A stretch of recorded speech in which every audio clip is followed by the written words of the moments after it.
students, today we will learn about chapter 4, that is heat.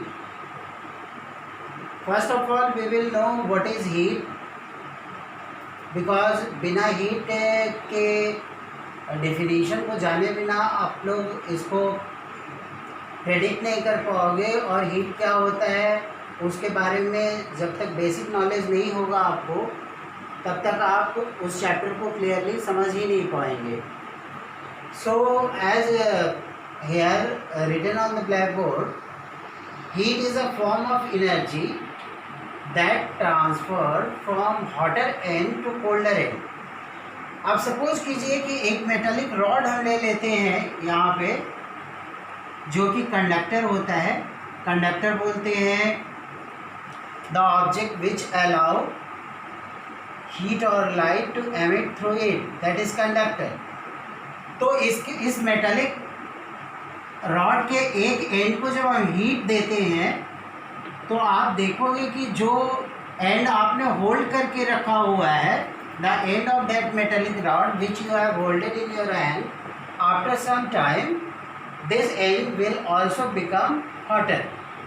तो इस तरीके से हीट एक एनर्जी का फॉर्म है जो कि हॉटर एंड से, अब जैसे ये ए, अगर इसको एंड को नेम दे दिया जाए तो ए एंड इसका हीट गेन कर रहा है, तो ये हीट यहाँ से हॉटर एंड से कोल्डर एंड की तरफ ट्रांसफ़र होता है और दूसरा पूरा का पूरा मेटालिक रॉड हीटेड हो जाता है. सो you can not hold that rod further.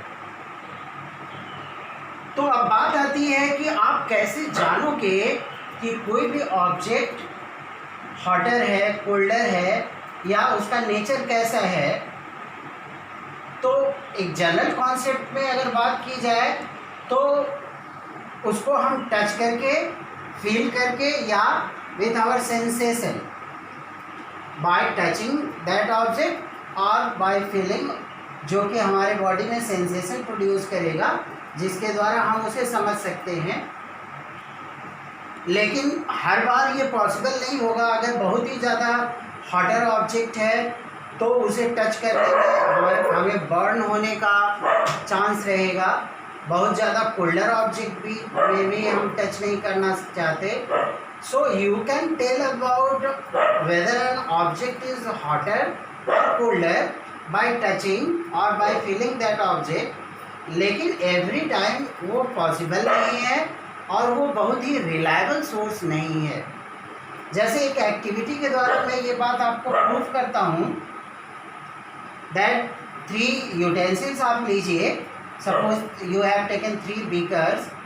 एक में हॉट वाटर फिल कीजिए, दूसरे में कोल्ड वाटर और तीसरे में नॉर्मल वाटर.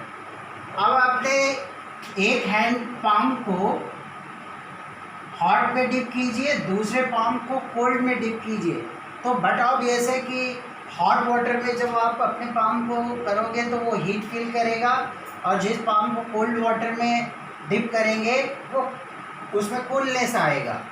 अब दोनों ही पाम्स को आप जब नॉर्मल वाटर में डिप करोगे तो क्या होगा, तो जो कोल्ड जिसमें आपने डिप किया था उस वाले पाम को तो नॉर्मल वाटर हॉट लगेगा, बट हॉट वाटर जिसमें आपने पाम डिप किया था उस वाले आपके पाम को वो कोल्ड लगेगा. तो अब यहाँ पे ये नॉर्मल वाटर है.